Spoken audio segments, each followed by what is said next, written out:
France की इवियन में 2 दिवसीय G7 समिट में प्रधानमंत्री मोदी और अमेरिका की राष्ट्रपति डोनाल्ड ट्रंप के बीच मुलाकात हुआ। प्रधानमंत्री मोदी भारतीय नाविक की मौत के मुद्दा ट्रंप के सामने तो जरूर उठाएं, लेकिन जब भी भारत के प्रधानमंत्री मोदी अपने मित्र ट्रंप से मुलाकात करते हैं तब प्रधानमंत्री मोदी का कॉन्फिडेंस कम हो जाता है। भारत में रैली को संबोधित करते हैं तो जनता के बीच प्रधानमंत्री मोदी अपनी पूरी ही कॉन्फिडेंस के साथ बातें करते हैं। सड़क से लेकर संसद तक, नेहरू से लेकर विपक्ष की भी आलोचना प्रधानमंत्री मोदी पूरी ही कॉन्फिडेंस के साथ करते हैं। लेकिन जब भी प्रधानमंत्री मोदी के सामने अमेरिका की राष्ट्रपति डोनाल्ड ट्रंप आ जाते हैं तब प्रधानमंत्री मोदी का कॉन्फिडेंस थोड़ा कम होते हुए दिखाई देता है। प्रधानमंत्री मोदी और अमेरिका की राष्ट्रपति डोनाल्ड ट्रंप दोनों के बीच द्विपक्षीय बैठक होने के बाद पत्रकारों से मिले। प्रधानमंत्री मोदी पत्रकारों के सामने ही अमेरिका की राष्ट्रपति डोनाल्ड ट्रंप से कहें कि पश्चिमी एशिया में शांति के प्रयास में जो प्रगति हुई है इसके लिए मैं आपका अभिनंदन करता हूं। आपकी इन प्रयासों के कारण पश्चिमी एशिया में शांति की एक नई उम्मीद जगी है। प्रधानमंत्री मोदी पश्चिमी एशिया में शांति की एक नई उम्मीद जगी है, इसके लिए अमेरिका की राष्ट्रपति डोनाल्ड ट्रंप को अभिनंदन किए हैं। लेकिन प्रधानमंत्री मोदी ये भूल गए हैं कि पश्चिमी एशिया में अशांति फैलाने वाला कोई और नहीं बल्कि अमेरिका की राष्ट्रपति डोनाल्ड ट्रंप ईरान पर हमला कर अशांति फैलाए थे। प्रधानमंत्री मोदी ट्रंप से आगे ये भी कहें कि मैरीटाइम ट्रेड की दुनिया में भारत की लाखों सी फेरस दुनिया की अलग अलग समुद्र में अपनी सेवाएं दे रहे हैं, विश्व की प्रगति में बहुत बड़ा योगदान दे रहे हैं और मैं समझता हूं कि उनका सुरक्षा सुनिश्चित करना उतना ही महत्वपूर्ण है। प्रधानमंत्री मोदी ट्रंप से कहें कि दुनिया की अलग अलग समुद्र में भारत की लाखों सी फेरस विश्व की प्रगति में बहुत बड़ा योगदान दे रहे हैं और उनकी सुरक्षा सुनिश्चित करना उतना ही महत्वपूर्ण है। लेकिन यहीं पर इतना बोलकर प्रधानमंत्री मोदी ट्रंप के सामने अमेरिका की नाम नहीं लिए। सुनिए प्रधानमंत्री मोदी ट्रंप से क्या क्या कहें, उसके बाद आगे चलकर भी हम जिक्र करेंगे।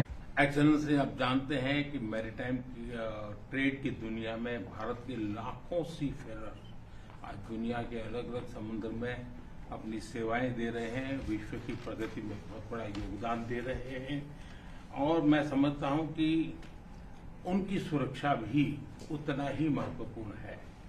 Mr. President, you are aware across the world, Indian seafarers in hundreds of thousands are working and they're performing their duties across global maritime trade routes, including the Strait of Hormuz, and their safety is of utmost importance to us. Excellency, समझौते के लिए शांति के प्रयासों में आपने भरपूर प्रयास किया है।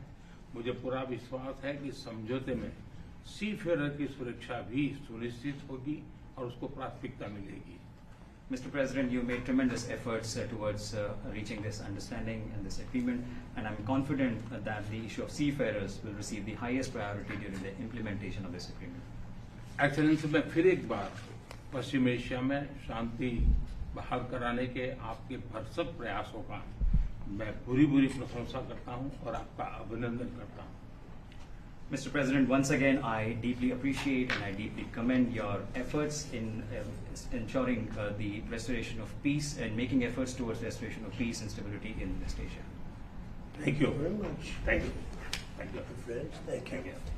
Any questions? प्रधानमंत्री मोदी की बातें सुनने के बाद क्या आपको ऐसा लगता है कि भारत की 3 नाविक की मौत के मुद्दा प्रधानमंत्री मोदी अमेरिका की राष्ट्रपति डोनाल्ड ट्रंप के सामने मजबूती से उठाए हैं? प्रधानमंत्री मोदी की बातें सुनने के बाद तो ऐसा नहीं लगता कि भारत की 3 नाविक की मौत के मुद्दा अमेरिका की राष्ट्रपति डोनाल्ड ट्रंप के सामने मजबूती से उठाए हैं। अमेरिका के विदेश मंत्री मार्को रूबियो भारत के विदेश मंत्री एस जयशंकर को 2 टूक जवाब देते हुए कहे थे कि स्ट्रेट ऑफ हॉर्मुज में अमेरिकी सेना की नाकेबंदी को उल्लंघन करना किसी भी कीमत पर बर्दाश्त नहीं किया जाएगा उसी तरीके से प्रधानमंत्री मोदी को ट्रंप के सामने यह कहना चाहिए कि स्ट्रेट ऑफ हॉर्मुज में चाहे अमेरिका हो चाहे ईरान, अगर भारतीय नाविक को निशाना बनाया जाता है तो भारत किसी भी कीमत पर बर्दाश्त नहीं करेगा। प्रधानमंत्री मोदी को ट्रंप के सामने यह बातें खुलकर ही जो बोलना चाहिए, लेकिन प्रधानमंत्री मोदी ऐसा नहीं कहें। प्रधानमंत्री मोदी कहें कि भारत की लाखों सीफेरर्स दुनिया की अलग अलग समुद्र में अपनी सेवाएं दे रहे हैं और उनकी सुरक्षा सुनिश्चित करना उतना ही महत्वपूर्ण है। पाकिस्तान के साथ भारत का सीज फायर हुआ, लेकिन उस टाइम पर भारत के प्रधानमंत्री मोदी जो गलती किए उसी गलती को आज एक बार फिर से राष्ट्रपति ट्रंप के सामने है जो दोहराए हैं। पहलगाम में आतंकवादी हमला होने के बाद भारत और पाकिस्तान के बीच युद्ध हुआ। सीज फायर भी करवाने की दावा अमेरिका की राष्ट्रपति डोनाल्ड ट्रंप करते हैं, लेकिन एक सवाल ये आ जाता है कि भारत पाकिस्तान के साथ किन शर्तों पर सीज फायर करने के लिए तैयार हुए थे।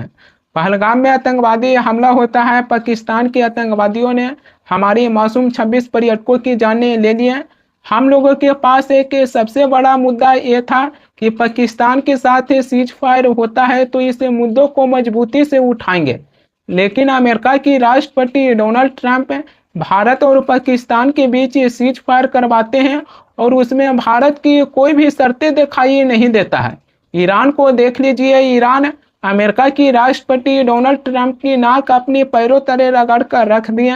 ईरान ने साफ साफ कह दिए थे कि जब तक अमेरिका हमारी शर्तों को नहीं मानेंगे तब तक हम अमेरिका के साथ कोई भी सीज फायर नहीं करेंगे। हालांकि ईरान की राष्ट्रपति मसूद पेजेश्कियान और अमेरिका की राष्ट्रपति डोनाल्ड ट्रंप दोनों ही एक डील पर साइन कर दिए हैं। अब पश्चिमी एशिया के युद्ध समाप्त हो गया है। लेकिन जरा सोच के देखिए, ईरान अमेरिका जैसे ताकतवर देश की राष्ट्रपति ट्रंप की नाक अपने पैरों तले रगड़ कर रखती हैं, तो भारत पाकिस्तान के साथ सीज फायर किए थे तो उसमें अपनी शर्तें तो जरूर जोड़ सकते थे, लेकिन कोई भी शर्तें हैं जो दिखाई नहीं देता है। और वही गलती एक बार फिर से प्रधानमंत्री मोदी ट्रंप के सामने भी किए हैं कि अमेरिका ओमान की खाड़ी में भारत की 3 नाविक को निशाना बनाकर उनकी जानें ले ली हैं, लेकिन प्रधानमंत्री मोदी ट्रंप के सामने अपनी मुद्दा मजबूती से नहीं उठाए। G7 समिट में प्रधानमंत्री मोदी के सामने अमेरिका की राष्ट्रपति डोनाल्ड ट्रंप से भारत और अमेरिका की रक्षा संबंधों को लेकर सवाल पूछा गया। तब अमेरिका की राष्ट्रपति डोनाल्ड ट्रंप कहते हैं कि भारत और अमेरिका के बीच कोई रक्षा समझौता नहीं है, लेकिन प्रधानमंत्री मोदी पर हमला होता है और भारत पर हमला होता है तब हम प्रधानमंत्री मोदी के साथ खड़ी उतरेंगे। लेकिन प्रधानमंत्री मोदी अगर भारत के प्रधानमंत्री के पद पर नहीं रहेंगे, उनकी जगह कोई दूसरा नेता भारत के प्रधानमंत्री के पद पर रहेंगे और तब कोई देश भारत के ऊपर हमला करते हैं, तब भारत के साथ खड़ी उतरने के लिए हम गहरे से इस पर विचार करेंगे। कांग्रेस का कहना है कि अमेरिका पर उम्मीद करना गलत होगा। कांग्रेस के प्रवक्ता पवन खेड़ा कहते हैं कि ऑपरेशन सिंदूर हुआ तब सीज फायर की भी घोषणा अमेरिका से ही हुआ।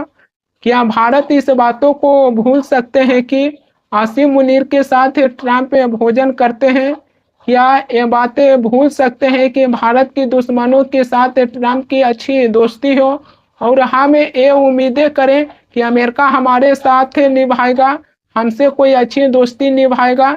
ये कहना बिल्कुल गलत होगा। पवन खेड़ा है जो साफ तौर पर है जो इनकार किए हैं कि अमेरिका भारत के साथ है जो खड़ा कभी भी नहीं उतरेंगे।